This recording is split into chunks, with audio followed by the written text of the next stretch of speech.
Welcome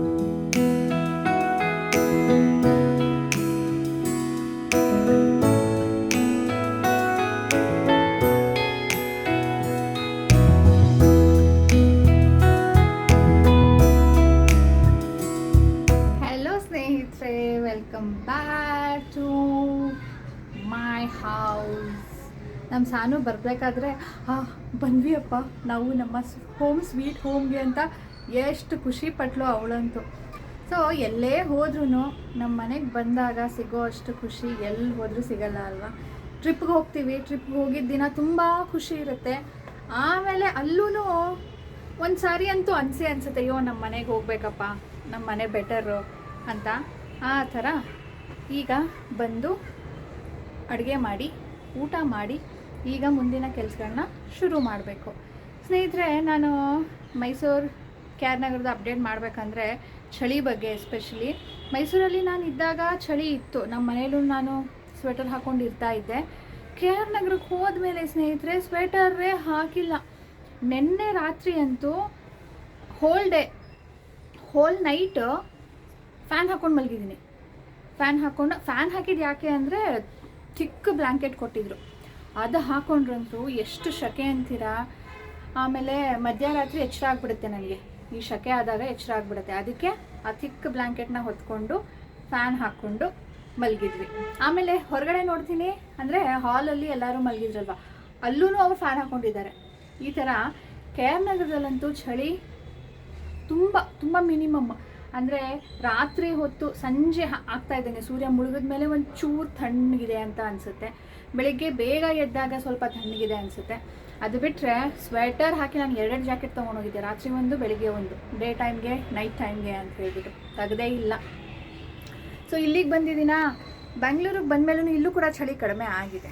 ಇಲ್ಲ ಅಂದಿದ್ರೆ ನಾನು ಇಷ್ಟೊತ್ತಿಗೆ ಸ್ವೆಟರ್ ಹಾಕ್ಕೊಂಡು ಕೂತ್ಕೊಳ್ಬೇಕಿತ್ತು. ಆದರೆ ಇವತ್ತು ಸ್ವೆಟರ್ ಹಾಕಿಲ್ಲ ಬಂದಾಗ್ಲಿಂದಾನು. ಆ್ಯಂಡ್ ಈಗ ಚಳಿ ಇದ್ದಿದ್ರೆ ಏನೂ ಮಾಡೋಕ್ಕೆ ಮನಸ್ಸು ಬರ್ತಾ ಇರಲಿಲ್ಲ. ಇವಾಗ ಮಲ್ಕೊಳ್ಳೋಣ ಅಂದ್ಕೊಂಡೆ, ಜಸ್ಟ್ ಊಟ ಮಾಡಿದೆ, ಸ್ವಲ್ಪ ಬ್ಯಾಗ್ನೆಲ್ಲ ಖಾಲಿ ಮಾಡೋಣ, ಆಮೇಲೆ ಬೇಕಿದ್ರೆ ಮಲ್ಗೋಣ ಅಂತ ಹೇಳಿಬಿಟ್ಟು ಎದ್ದಿದ್ದೀನಿ. ಬನ್ನಿ, ತುಂಬ ಅನ್ಪ್ಯಾಕಿಂಗ್ ಇದೆ. ಅನ್ಪ್ಯಾಕಿಂಗ್ ಮಾಡ್ತಾ ಮುಂದಿನ ಮಾತುಕತೆನ ಮುಂದುವರ್ಸೋಣ. ಊರಿಂದ ಬರಬೇಕಾದ್ರೆ ಹಾಗೆ ಅಂತೂ ಬರೋಕ್ಕಾಗಲ್ಲ, ಅಲ್ಲಿ ಏನಾದರೂ ಒಂದು ಸಾಮಾನು ಕೊಡ್ತಾರೆ. ನಮ್ಮ ಮನೆಗೂ ಹೋಗಿದ್ದೆ, ಅತ್ತೆ ಮನೆಗೂ ಹೋಗಿದ್ದೆ. ಸೊ 2 ಕಡೆಯಿಂದನೂ ಸಾಮಾನು ಜಾಸ್ತಿನೇ ಇತ್ತು. ಜಾಸ್ತಿ ಅಂದರೆ ಸ್ನೇಹಿತರೆ, ಈಗ ಅಕ್ಕಿಯಲ್ಲಿ ಅವ್ರಿಗೆ ಸಿಗತ್ತೆ, ನೀನು ಯಾಕೆ ಇಲ್ಲಿಗೆ ದುಡ್ಡು ಕೊಟ್ಟು ತೊಗೊಳ್ತೀಯಾ, ನಮ್ಮ ಮನೇಲಿ ಅಷ್ಟೊಂದಿದೆ ತೊಗೊಂಡು ಹೋಗು ಅಂತ ಹೇಳ್ತಾರೆ. ಸರಿ, ಅಕ್ಕಿ ಆಮೇಲೆ ಹಸಿಟ್ಟು ಅವರು ನಿನ್ಗೆ ಅಲ್ಲಿ ಮಾಡಿಸ್ಕೊಳಕ್ಕಾಗೋದಿಲ್ವಲ್ಲ, ನಾವೇ ಮಾಡಿಸ್ಕೊಡ್ತೀವಿ ಅಂತ ಹೇಳ್ತಾರೆ. ಈ ಸರಿ ನಾನು ಅಮ್ಮನ ಮನೆಯಿಂದ ತಂದಿದ್ದೆ, ಇಲ್ಲ ಅಂದರೆ ಅತ್ತೆ ಕೊಡ್ತಾರೆ. ಅವರು ಈ ಮಧ್ಯೆ ಹುಷಾರಿಲ್ಲ ಅಂತ ಹೇಳಿಬಿಟ್ಟು ಅವ್ರೇನು ಮಾಡಿರಲಿಲ್ಲ, ಹಾಗಾಗಿ ನಾನು ಅಮ್ಮನ ಮನೆಯಿಂದ ಈಸ್ಕೊಂಡಿದ್ದೀನಿ. ಅದರ ಜೊತೆ ಈ ಅಮ್ಮನ ಮನೆಯಲ್ಲಿ ತೆಂಗಿನಕಾಯಿ ಮರ ಇದೆ, ಸೊ ಅವರೂ ತೊಗೊಂಡೋಗು ಅಂತಾರೆ. ಈಗ ಅತ್ತೆ ಮನೇಲಿ ಕೂಡ ನಮ್ಮ ಮಾವ ಫಾರ್ಮ್ ಲ್ಯಾಂಡ್ ಇದೆ ಅಲ್ವಾ, ಅಲ್ಲಿ ಕಲ್ಟಿವೇಶನ್ ಮಾಡ್ತಾರೆ, ಅಲ್ಲಿ ತುಂಬ ಮರಗಳು ಹಾಕಿದ್ದಾರೆ. ಸೊ ಅದು ಈಗ ಕಾಯಿ ಬಿಡೋದಕ್ಕೆ ಶುರು ಆಗಿದೆಯಂತೆ. ಸೊ ಹೋದಾಗೆಲ್ಲಾನು ಎಳ್ನೀರು, ಕಾಯಿ ಏನು ಕಡಿಮೆ ಇಲ್ಲ, ಆ ಥರ ಬೆಳೀತಾ ಇದ್ದಾರೆ. ಸೊ ಅದನ್ನು ತೊಗೊಂಡು ಬರೋದು, ಮತ್ತು ಅವರಲ್ಲಿ ಸಣ್ಣ ಪುಟ್ಟ ತರಕಾರಿಗಳನ್ನ ಬೆಳೆಸಿರ್ತಾರೆ. ಬಾಳೆಕಾಯಿ, ಬಾಳೆಹಣ್ಣು ಮರಗಳನ್ನ ಹಾಕಿದ್ದಾರೆ. ಸೊ ನೀವು ಲಾಸ್ಟ್ ಟೈಮ್ ನಾನು ಫುಲ್ ಫಾರ್ಮ್ ಟೂರ್ ಮಾಡಿದ್ದೆ, ನೋಡಿದ್ದೀರಾ ಅಂದ್ಕೊಳ್ತೀನಿ. ನೋಡಿ, ಸಪೋಟ ಬಿಡ್ತಾ ಇದೆಯಂತೆ, ಈ ಡಬ್ಬ ಫುಲ್ ಸಪೋಟ ಇತ್ತು, ಎಲ್ಲಾನು ತೊಗೊಂಡೋಗಿ ಅಂತ ಹೇಳಿದ್ರು. ಆದರೆ ನಾವು ಎಷ್ಟು ಕನ್ಸ್ಯೂಮ್ ಮಾಡ್ತೀವೋ ಅಷ್ಟು ತಂದರೆ ಒಳ್ಳೆಯದು, ಜಾಸ್ತಿ ತಂದ್ಬಿಟ್ಟು ಯಾಕೆ ವೇಸ್ಟ್ ಮಾಡಬೇಕು ಅಂತ ಹೇಳ್ಬಿಟ್ಟು ಅರ್ಧ ಡಬ್ಬ ತೊಗೊಂಡು ಬಂದ್ವಿ, ಅರ್ಧ ಡಬ್ಬ ಅಲ್ಲೇ ಇಟ್ವಿ. ಅದ್ರ ಜೊತೆ ಬಾಳೆಹಣ್ಣು ಕೂಡ ಕೊಟ್ಟಿದ್ದಾರೆ. ಇದು ಎಲ್ಲಾನು ಕಾಯಿ ಇನ್ನು, ಸೊ 1-2 ದಿನ ಇಟ್ಟರೆ ಹಣ್ಣಾಗುತ್ತೆ ಅಂಥೇಳಿ ಹಾಗೇನೆ ತೊಗೊಂಡು ಬಂದಿದ್ವಿ. ಒಂದೊಂದಾಗೆ ಹಣ್ಣಾದರೆ ಒಳ್ಳೆಯದು, ತಿನ್ನೋದಕ್ಕೂ ಚೆನ್ನಾಗಿರುತ್ತೆ. ಒಟ್ಟಿಗೆ ಹಣ್ಣಾಗ್ಬಿಟ್ರೆ ಆಮೇಲೆ ಕಷ್ಟ ಆಗುತ್ತೆ. ಸೊ ಅದನ್ನು ಹಾಗೆ ಪ್ಯಾಕ್ ಮಾಡಿ ಇಡ್ತೀನಿ, 1-2 ದಿನದಲ್ಲಿ ಹಣ್ಣಾಗುತ್ತೆ. ಅದು ಬಿಟ್ಟರೆ ಸಣ್ಣ ಪುಟ್ಟ ಸಾಮಾನುಗಳನ್ನ ನಾನು ಊರಿಂದ ತಂದಿದ್ದು. ಸೊ ಇಷ್ಟೆಲ್ಲ ಕೂಡ ನಾನು ಅತ್ತೆ ಮನೆಯಿಂದ ತಂದಿದ್ದು. ಈ ಸರಿಯಲ್ಲಿ ಪುಳಿಯೋಗರೆ ಈ ಥರ ಇಲ್ಲಿ ಈಗ ಇಟ್ಟೆ ನೋಡಿ ಪ್ಯಾಕೆಟ್, ಅದು ಪುಳಿಯೋಗರೆ, ಅದು ರೆಡಿ ಪುಳಿಯೋಗರೆ. ಈಗ MTRದು ಹೇಗೆ ಸಿಗುತ್ತೋ ಹಾಗೆ ಇದು ಲೂಸ್ ಸಿಗೋದು, ಒಂಥರ ಚೆನ್ನಾಗಿತ್ತು. ನನಗೆ MTRಲ್ಲಿ ಸ್ವಲ್ಪ ಸ್ವೀಟ್ನೆಸ್ ಅನಿಸುತ್ತೆ, ಖಾರ ಕಡಿಮೆ ಸ್ವೀಟ್ ಜಾಸ್ತಿ. ಸೊ ಇದನ್ನು ಟ್ರೈ ಮಾಡೋಣ ಅಂತ ಒಂದು ಅರ್ಧ kg ತಂದಿದ್ದೀನಿ, 150 ರುಪೀಸ್ ಅಂತೆ. ಮತ್ತು ನೋಡಿ ಬಾಳೆಕಾಯಿ, ಕೊತ್ತಂಬರಿ ಸೊಪ್ಪು, ಎಷ್ಟು ಫ್ರೆಶ್ ಆಗಿದೆ ಅಲ್ವಾ. ಮಾವನೇ ಬೆಳೆಸಿದ್ದು, ನಾವು ಬರ್ತೀವಿ ನಾವು ತೊಗೊಂಡು ಹೋಗಬೇಕು ಅಂತಾನೆ ಕಾಯ್ತಾ ಇದ್ರಂತೆ. ಸೊ ಇವಾಗ ತಂದು ಕೊಟ್ಟಿದ್ರು, ತೊಗೊಂಡು ಬಂದಿದ್ದೀನಿ. ಮತ್ತು ಅವರೆಕಾಯಿ ಶುರುವಾಗಿದೆ. ಸೊ ಅವರೆಕಾಯಿನ ಅತ್ತೆ ಬಿಡಿಸ್ಕೊಟ್ರು ತೊಗೊಂಡೋಗು ಅಂತ ಹೇಳ್ಬಿಟ್ಟು. ಇದರಲ್ಲಿ ನಾನೇನು ಸಾರೆಲ್ಲ ಏನು ಮಾಡೋಕ್ಕೆ ಹೋಗೋದಿಲ್ಲ, ಮಿಕ್ಸ್ಚರ್ ಮಾಡೋಣ ಅಂತ ಇದ್ದೀನಿ. ಸೊ ಅದಕ್ಕೆ ಇದನ್ನು ನೆನೆಸ್ಬಿಟ್ಟು ಹಿತ್ತಕ್ಕೆ ಬೇಳೆ ಅವರೆಕಾಳನ್ನ ಮಾಡ್ಕೊಳ್ಬೇಕು. ಸೊ ಇದನ್ನೆಲ್ಲ ಈಗ ನಾನು ಫ್ರಿಜ್ಜಲ್ಲಿ ಎತ್ತಿಟ್ಕೊಳ್ತಾ ಇದ್ದೀನಿ. ಅಂದರೆ ಇವತ್ತು 31 ಆಯಿತಾ, ನಾಳೆ 1. ನಾಳೆ ನಾವು ಎಲ್ಲನೂ ಹೊರಗಡೆ ಹೋಗೋದು ಪ್ರೋಗ್ರಾಮ್ ಇದೆ. ಅದಕ್ಕೆ ಇವತ್ತೇ ಎಲ್ಲನೂ ಸೆಟ್ಲ್ ಮಾಡಬೇಕು ಅಂತ ರೆಸ್ಟು ಮಾಡ್ದಂಗೆ ಎಲ್ಲನೂ ಕಂಟಿನ್ಯೂಸ್ ಆಗಿ ಮಾಡ್ತಾ ಇದ್ದೀನಿ. ಸೊ ಇವಾಗ ತೆಗಿತಾ ಇರೋದು ಬಂದು ಎಲ್ಲ ಅಮ್ಮನ ಮನೆಯಿಂದ. ಅಮ್ಮ ಒಂದು ದೊಡ್ಡ ಪಾತ್ರೆನೂ ಕೊಟ್ಟರು, ಏನಾದರೂ ಮಿಕ್ಸ್ ಮಾಡೋದಕ್ಕಿರುತ್ತೆ ತೊಗೊಂಡೋಗು ಅಂತ. ಈಗ ಹಬ್ಬ ಬರ್ತಾ ಇರೋದ್ರಿಂದ ಒಣಕೊಬ್ಬರಿನೂ ಕೊಟ್ಟರು. ಆಮೇಲೆ ಸಣ್ಣ ಪುಟ್ಟದ್ದು ಹೀಗೆ ಅಮ್ಮ ಏನೇನು ತಂದಿದ್ರು ಅದನ್ನೆಲ್ಲನೂ ಚೂರು ತೊಗೊಂಡೋಗು ಅಂತ ಕೊಟ್ಟರು. ಅದಾದಮೇಲೆ ಅಲ್ಲಿ ಮೂಟೆ ನೋಡೋದಾದರೆ ಅದು ರಾಗಿ ಹಿಟ್ಟು, ಅಕ್ಕಿ ಜಾಸ್ತಿ ತೊಗೊಂಡೋಗು ಅಂತಾರೆ. ಬಟ್ ನನಗೆ ಬೇಡಮ್ಮ, ಎಷ್ಟು ಬೇಕೋ ಅಷ್ಟು ಸಾಕು ಅಂದ್ಕೊಂಡು ಸ್ವಲ್ಪನೇ ತೊಗೊಂಡು ಬಂದಿರ್ತೀನಿ. ಅದೆಲ್ಲ ಮುಗಿಸ್ಕೊಂಡು ನಾವು ಸಂಜೆ ಶಾಪಿಂಗ್ ಬಂದಿದ್ದೀವಿ. ಅರ್ಜೆಂಟ್ ಏನು ಶಾಪಿಂಗ್ ಮಾಡೋದಕ್ಕೆ ಏನೂ ಅರ್ಜೆಂಟ್ ಇರಲಿಲ್ಲ. ಪ್ಯಾಂಟಲೂನ್ಸಲ್ಲಿ ಆಫರ್ ಇತ್ತು ಆಯಿತಾ. ಅದು ಆಫರ್ ಅವರು 3 ದಿನ ಮಾತ್ರನೇ ಇರೋದು ಅಂತ ಹೇಳಿದರು. ಇವತ್ತು ಲಾಸ್ಟ್ ಅಂತ ಹೇಳಿದ್ರಲ್ಲ ಅಂದ್ಬಿಟ್ಟು ಅರ್ಜೆಂಟಾಗಿ ಬಂದಿದ್ದು. ಆಮೇಲೆ ನಮ್ಮದು ವೋಚರ್ ಕೂಡ ಇತ್ತು. ಸೊ ಈ ವೋಚರ್ ಹೇಗೆ ಸಿಕ್ತು ಅಂದರೆ, ಕ್ರೆಡಿಟ್ ಕಾರ್ಡಲ್ಲಿ ಶಾಪಿಂಗ್ ಮಾಡಿದಾಗ ನಮಗೆ ಪಾಯಿಂಟ್ಸ್ ಬರುತ್ತಲ್ಲ, ಅದರಲ್ಲಿ ರಿಡೀಮ್ ಮಾಡ್ಕೊಂಡಾಗ ನಮಗೆ ಇದು ವೋಚರ್ಸ್ಗಳು ಸಿಗತ್ತೆ. ಸೊ ಆ ವೋಚರ್ಸಲ್ಲಿ ನಾವು ಶಾಪಿಂಗ್ ಮಾಡ್ತಾ ಇರೋದು. ಅಂದರೆ ಸ್ವಲ್ಪ ಕೊಟ್ಟಿರ್ತಾರೆ, ಅದಕ್ಕೆ ನಾವು ಮತ್ತೆ ಆ್ಯಡ್ ಮಾಡಿ ತೊಗೊಳ್ಬೇಕಾಗತ್ತೆ. ಇದು ರಾಜೇಶ್ಗೆ ಅದು ಇಷ್ಟ ಇಲ್ಲ. ನಮ್ಮ ಸಾನು, ಡಡ್ಡಾ you should try something different, ಏನು ಯಾವಾಗಲೂ ಶರ್ಟ್ ಹಾಕ್ತೀರಾ, ಇದು ನೋಡಿ ಲೂಸ್ ಟೀ ಇದೆ, ಕಾರ್ಗೋ ಇದೆ, ಅದನ್ನು ಟ್ರೈ ಮಾಡಿ ಅಂತ. ಸೊ ಇದು ಹೇಳಿದ್ನಲ್ಲ ಪ್ಯಾಂಟಲೂನ್ಸಲ್ಲಿ ಯಾವ ಥರ ಕಲೆಕ್ಷನ್ಸ್ ಇದೆ ನೋಡ್ಬೋದು. ಆ್ಯಕ್ಚುಲಿ ಮ್ಯಾಕ್ಸ್ ಆ್ಯಂಡ್ ಟ್ರೆಂಡ್ಸ್ಗೆ ಕಂಪೇರ್ ಮಾಡಿದ್ರೆ ಇಲ್ಲಿ ಗರ್ಲ್ಸ್ದು ಫ್ರಾಕ್ಸ್ಗಳ ಚೆನ್ನಾಗಿತ್ತು. ನನಗಲ್ಲಿ ಹೋದರೆ ಫ್ರಾಕ್ಸೇ ಸಿಗೋದಿಲ್ಲ. ಸಾನುಗೆ ಯಾವಾಗ್ಲೂ ಬರೀ ಟೀ ಶರ್ಟ್ ಪ್ಯಾಂಟೇ ತೊಗೊಳೋದು. ಇಲ್ಲೂ ನಾನು ನೋಡ್ತಾ ಇದ್ದೆ, ಬಟ್ ಸಾನು ಸೈಜ್ ಸಿಗಲಿಲ್ಲ. ನಾನು ನೋಡ್ತೀನಿ, ನೀನು ಬೇರೆ ತಗೋ.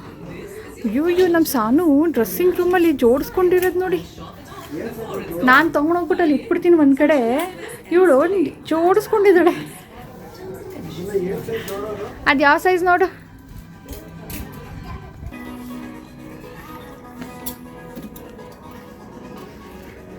ಅದು ಕಟ್ಕೊಳ್ಳೋದು ಕೆಳಗಡೆ ಬರ್ತಾ ಇದೆ, ಮೇಲ್ಗಡೆ ಇರಬೇಕಿತ್ತು. ಸೊ ರಾಜೇಶ್ದು ಶಾಪಿಂಗ್ ಆಯಿತು. ಈಗ ಸಾನೋದು ಶಾಪಿಂಗ್ ಮಾಡ್ತಾ ಇದ್ದೀವಿ. ಯಾವುದಾದ್ರೂ ಚೆನ್ನಾಗಿ ಸಿಕ್ಕಿದ್ರೆ ನಾನು ತೊಗೊಂಡ್ಬಿಡ್ತೀನಿ. ಇವಾಗ ಯಾತಕ್ಕೆ ಅನ್ನೋ ಥರ ಏನೂ ಇರೋದಿಲ್ಲ. ಅಂದರೆ ಆಫರ್ಸ್ ಇರುತ್ತೆ, ಚೆನ್ನಾಗಿರೋದು ಸಿಗತ್ತೆ. ನಾನು ಕೆಲವೊಂದು ಸಾರಿ ತೊಗೊಳೋದಕ್ಕೆ ಅಂತಲೇ ಹೋದಾಗ ತುಂಬ ಹುಡುಕ್ಬೇಕಾಗತ್ತೆ. ಅಂದರೆ ಒಂದು ಮೈಂಡಲ್ಲಿ ಇರುತ್ತಲ್ವ ಇದೇ ಥರ ಬೇಕು ಅಂತ, ಅದೇ ಥರ ಸಿಗೋದಿಲ್ಲ. ಸೊ ಯಾವಾಗ ಯಾವ ಥರದ್ದು ಸಿಗುತ್ತೋ ಅದನ್ನು ತೊಗೊಂಡು ಇಟ್ಕೊಂಡಿರ್ತೀನಿ. ಅದು ರಿಲೆವೆಂಟ್ ಒಕೇಶನ್ಸ್ಗೆ ಹಾಕ್ತಾಳೆ. ಸೊ ನೋಡಿ, ಇದು ನನಗೆ ಅಷ್ಟೊಂದು ಇಷ್ಟ ಆಗಲಿಲ್ಲ. ಬಿಕಾಸ್ ಆಲ್ರೆಡಿ ಅವಳ ಹತ್ರ ಒಂದಿದೆ. ಮೊದಲು ಹಾಕಿದ್ಲಲ್ಲ, ಅದು ಸ್ವಲ್ಪ ಫುಲ್ ಆರ್ಮ್ ಇತ್ತು, ಡಿಫ್ರೆಂಟ್ ಇತ್ತು. ಇದು ನೋಡಿ ಬರೀ ಮನೇಲಿ ಹಾಕೋ ಥರ ಇದೆ, ಡೈಲಿ ಯೂಸ್ಗೆ ಹಾಕೋ ಥರ. ಸೊ ಅದು ಬೇಡ ಅಂದೆ. ಇಬ್ಬರದ್ದು ಆದಮೇಲೆ ನಾನು ಈಗ ನನ್ನ ಶಾಪಿಂಗಿಗೆ ಬಂದಿದ್ದೀನಿ. ಕುರ್ತೀಸ್ ನೋಡೋಣ ಅಂಥೇಳಿ. ನನಗೆ ಸ್ವಲ್ಪ ಡಿಫ್ರೆಂಟ್ ಸ್ಟೈಲಲ್ಲಿ ಬೇಕು ಅಂತ ಈ ಥರದ್ದು ನೋಡಿದೆ. ಇದು ಕಫ್ತಾನ್ ಟಾಪ್ಸು. ಆದರೆ ಲಾರ್ಜ್ ತೊಗೊಂಡೆ, ಲೂಸ್ ಇತ್ತು. ಮೀಡಿಯಮ್ ಟ್ರೈ ಮಾಡಿದೆ, ಅದು ಲೂಸು. ಸ್ಮಾಲ್ ತೊಗೋಬೇಕು, ಸ್ಮಾಲ್ ನನಗೆ ಸೈಜೇ ಸಿಗಲಿಲ್ಲ ಸ್ನೇಹಿತರೆ. ನನಗೆ ಯಾವ್ದು ಇಷ್ಟ ಆಗುತ್ತೋ ಸಮ್ಟೈಮ್ಸ್ ಅದು ನನಗೆ ಸಿಗೋದೇ ಇಲ್ಲ, ಸೈಜ್ ಪ್ರಾಬ್ಲಮ್ಮೇ ಆಗೋದು. ಸೊ ಇದೆಲ್ಲ 50% 40% ಆಫರ್ ಇತ್ತು. ಸೊ ಅರೌಂಡ್ 700 rupees ಏನೋ ಆಗೋದು. ಅದ್ರ ಮೇಲೆ ಏನಾದರೂ ಟ್ಯಾಕ್ಸ್ ಬರ್ತಿತ್ತೋ ಏನೋ ಗೊತ್ತಿಲ್ಲ. ಪ್ಯಾಂಟಲೂನ್ಸಲ್ಲಿ 1 ತಿಂಗಳ ತನಕನೂ ಇರುತ್ತೆ ಆಫರ್ ಅಂತ ಬಿಲ್ಲಿಂಗ್ ಟೈಮಲ್ಲಿ ಹೇಳ್ತಾ ಇದ್ರು. ಅದರ ಮುಂಚೆ 3 days ಅಂತ ಗೊತ್ತಿತ್ತು ನನಗೆ. ಸೊ ಒಂದ್ಸಾರಿ ಹೋಗೋಣ ಅಂತ ಅಂದ್ಕೊಂಡಿದ್ದೀನಿ. ನೀವೇನಾದರೂ ಫ್ರೀ ಇದ್ದರೆ ಒಂದು ರೌಂಡ್ ಹೋಗಿ ಬನ್ನಿ. ಕಲೆಕ್ಷನ್ಸ್ ಚೆನ್ನಾಗಿರುತ್ತೆ, ಬಟ್ ಸೈಜ್ ಇಶ್ಯೂ ಆಗುತ್ತೆ. ಮತ್ತು ವೆಸ್ಟರ್ನ್ ವೇರ್ ಮೇಲೂ ಇರುತ್ತೆ, ಎತ್ನಿಕ್ ವೇರ್ ಮೇಲೂ ಇರುತ್ತೆ. ವೆಸ್ಟರ್ನ್ ವೇರ್ ನಾನು ಈಗ ಮೈಸೂರಲ್ಲಿ ತೊಗೊಂಡಿದ್ನಲ್ಲ, ಅದಕ್ಕೆ ಇಲ್ಲೆಲ್ಲೂ ನೋಡೋದಕ್ಕೆ ಹೋಗಲಿಲ್ಲ. ಸೊ ಈ ಸರಿ ಪ್ಯಾಂಟಲೂನ್ಸಲ್ಲಿ ಭರ್ಜರಿ ಶಾಪಿಂಗೇ ಆಯಿತು. ವೋಚರ್ ಇದೆ ಅಂತ ಬಂದಿದ್ದು, ಬಟ್ ರಾಜೇಶ್ ಪಾಕೆಟಿಂದಾನೇ ಎಕ್ಸ್ಟ್ರಾ ಹೋಯಿತು. ರಿಯಲಿ ತುಂಬಾ ಶಾಪಿಂಗ್ ಆಗಿದೆ. ರಾಜೇಶ್ ವಾಸ್ ವಂಡ್ರಿಂಗ್, ರಿಯಲಿ ಕಣೋ, ಇಯರ್ ಎಂಡಲ್ಲಿ ಇಷ್ಟೊಂದು ಶಾಪಿಂಗ್ ಮಾಡಿಬಿಟ್ಟಿದ್ದೀವಿ. ಬಟ್ ಇಟ್ಸ್ ಗುಡ್, ಯಾಕಂದರೆ ಆಫರ್ ಇದ್ದಾಗ ಮಾಡಿರೋದ್ರಿಂದ ತುಂಬ ಸ್ಪೆಂಡ್ ಮಾಡಿದ್ದೀವಿ ಅಂತ ಅನ್ಸೋದಿಲ್ಲ, ಬಟ್ ತುಂಬ ಬಟ್ಟೆ ತೊಗೊಂಡಿದ್ದೀವಿ ಅಂತ ಅನ್ಸುತ್ತೆ ಅಂತ ಅವರೇ ಹೇಳಿದ್ರು. ನೋಡಿ ಎಷ್ಟು ದೊಡ್ಡ ಬ್ಯಾಗಲ್ಲಿ ತಗೊಂಡಿದ್ದೀವಿ ಅಂತ ಹೇಳ್ಬಿಟ್ಟು. ಸೊ ಇದನ್ನೆಲ್ಲ ತೋರ್ಸೋದಕ್ಕಾಗೋದಿಲ್ಲ, ಯಾಕಂದ್ರೆ ಎಲ್ಲಾನು ಸೆಟ್ಲ್ ಮಾಡಿಬಿಟ್ಟಿದ್ದೀನಿ. ಒಂದೊಂದೇ ತೆಗೆದು ತೋರ್ಸೋದಕ್ಕೆ ಸ್ವಲ್ಪ ಕಷ್ಟ ಆಗುತ್ತೆ, ಬಟ್ ಹಾಕೊಂಡಾಗ ನಿಮಗೆ ಹೇಳ್ತೀನಿ ಇದು ಅಲ್ಲಿ ತಗೊಂಡಿದ್ದು ಅಂತ ಹೇಳ್ಬಿಟ್ಟು. So next day new year ಇತ್ತು. ಸೊ ಅದರ್ ನೆಕ್ಸ್ಟ್ ಡೇ ವ್ಲಾಗನ್ನು ಕಂಟಿನ್ಯೂ ಮಾಡ್ತಾ ಇದ್ದೀನಿ. ಇಯರ್ನ ಒಂದು ಸ್ಪೆಷಲ್ ಡಿಶ್, ಹೊಸ ಡಿಶ್ ಟ್ರೈ ಮಾಡ್ತಾ ಇದ್ದೆ, ಅದಕ್ಕೆ ನಿಮ್ಮ ಜೊತೆ ಕೂಡ ಶೇರ್ ಮಾಡ್ತಾ ಇದ್ದೀನಿ. ಇದು garlic mushroom, butter garlic mushroom. ಈಗ ನಾವು ಗಾರ್ಲಿಕ್ ಬ್ರೆಡ್ ಹೇಗೆ ಮಾಡ್ತೀವೋ ಅದಕ್ಕೆ ಹಾಕೋ ಇಂಗ್ರೀಡಿಯೆಂಟ್ಸ್ ಇಂದಾನೆ ಈ ಬಟರ್ ಗಾರ್ಲಿಕ್ ಮಶ್ರೂಮ್ ಮಾಡೋದು. ಇದಕ್ಕೆ ಮೊದಲು ಬಟರ್ ಹಾಕೋಣ, ಅದಕ್ಕೆ ತುರಿದಿರೋ ಅಂಥ ಗಾರ್ಲಿಕ್ ಬೆಳ್ಳುಳ್ಳಿ ಹಾಕೊಂಡೆ, ಜಿಂಜರ್ ಹಾಕಿಲ್ಲ. ಈಗ ಮಶ್ರೂಮ್ ಹಾಕ್ಕೊಂಡು ಮಿಕ್ಸ್ ಮಾಡ್ಕೊಳ್ತಾ ಇದ್ದೀನಿ. ಇದಕ್ಕೆ ಸ್ವಲ್ಪ ಉಪ್ಪು ಹಾಕಬೇಕು. ಉಪ್ಪು ಹಾಕಿದಾಗ ನೀರು ಬಿಡತ್ತೆ.